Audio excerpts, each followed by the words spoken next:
Ads कोई बीमारी नहीं होती है, ये असल में एक षड्यंत्र था कंडोम के व्यापार को बढ़ाने के लिए। और ये ऐसा इसलिए किया गया, मैं विद प्रूफ के साथ आपसे बात करूँ, 1984 में इन्फेक्शन डिजीज़ का जो हेड बनाया गया था डॉक्टर फोकी को बनाया गया था। इन्फेक्शन डिजीज़ ये बीमारी बताई जाती है कि फैलती है, एक व्यक्ति को किसी हो गई, उसके टच में आएगा जो व्यक्ति खून ब्लड से या दूसरे तरीक़ों से जो एक पति पत्नी का रिश्ता होता है उस तरीके से अगर आप उसमें आएंगे संपर्क में तो आपको भी एड्स होने का खतरा बढ़ जाता है। दरअसल ये कोई बीमारी है ही नहीं। और इस पर बात कर रहे हैं डॉक्टर विश्वरूप चौधरी जी, और पूरा एविडेंस के साथ में वो बता रहे हैं कि उन्होंने जो है ये दावा भी किया था कि अगर किसी व्यक्ति को एड्स है उसका ब्लड जो है वो कह रहे हैं कि मेरे ब्लड में डाल दीजिए और फिर मेरा टेस्ट कीजिए 1 महीने बाद, 6 महीने बाद, 1 साल बाद, मेरे को एड्स नहीं होगा।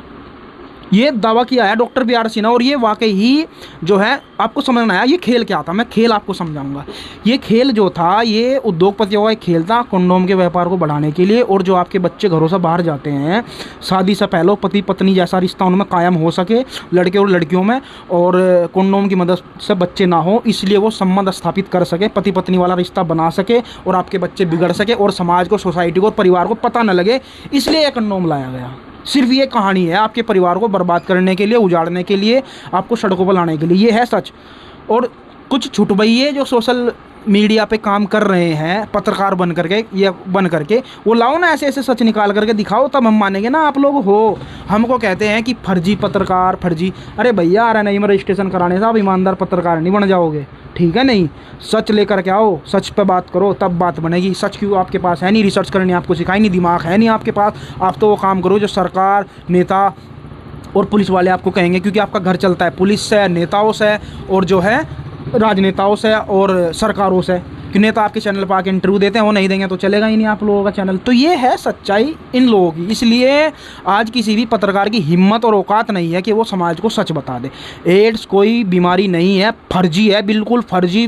ग्लोब स्तर पे ये षड्यंत्र था और अब इन सब चीज़ों का खुलासा हो रहा है। जैसे एप्स्टीन फाइल खुली है, नासा की फाइल खुलेगी, चांद पर नील आर्मस्ट्रांग गया कि नहीं गया वो भी फाइल खुलेगी, कल्पना चावला मरी है कि जिंदा है और चांद पर गई थी कि नहीं गई वो भी फाइल खुलेगी, और चंद्रयान जो चलाया गया है वो भी, उसके भी खुलासा होगा। मतलब बहुत सारे खुलासे ऐसे होने और हम एक एक करके हर चीज़ का खुलासा करेंगे विद प्रूफ के आधार पे।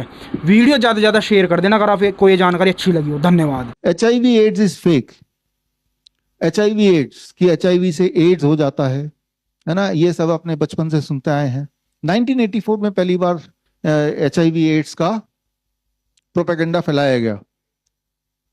आज से कुछ साल पहले इसी दिन, वर्ल्ड हेल्थ डे के दिन गाजियाबाद में इसी दिन और मैंने एक सेमिनार किया था 2018 में, और तब मैंने बोला था कि अगर HIV एड्स सच है तो कोई भी एड्स का पेशेंट ले आओ जिसे आप लोग सोचते हो कि HIV का पेशेंट है, उसका ब्लड सबके सामने मेरे बॉडी में डाल दो, मुझे भी HIV हो जाना चाहिए फिर। और तब से लेके 2018 से लेके अभी 2026 भी आ गया है, कितने साल हो गए? 5-6-7 साल तो हो ही गए, अभी तक कोई भी आगे नहीं आया।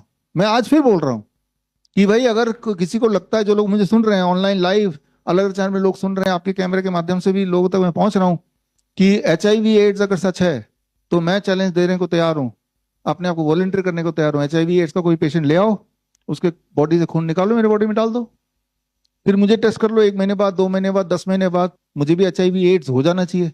तो ये एक से दूसरे में फैलता है, जो कहानियां बना रखी हैं वो सिर्फ कहानियां, सच्चाई है नहीं। और इसका मैंने किताब भी रिलीज किया था तब, वो किताब HIV AIDS the greatest lie of 21st century, ये किताब है। इसमें सारे सबूत दिए हुए हैं, मैं सबूत के साथ बात कर रहा हूँ, ठीक है ना। और ये किताब मेरे वेबसाइट से फ्री डाउनलोड कर सकते हैं, हिंदी इंग्लिश में।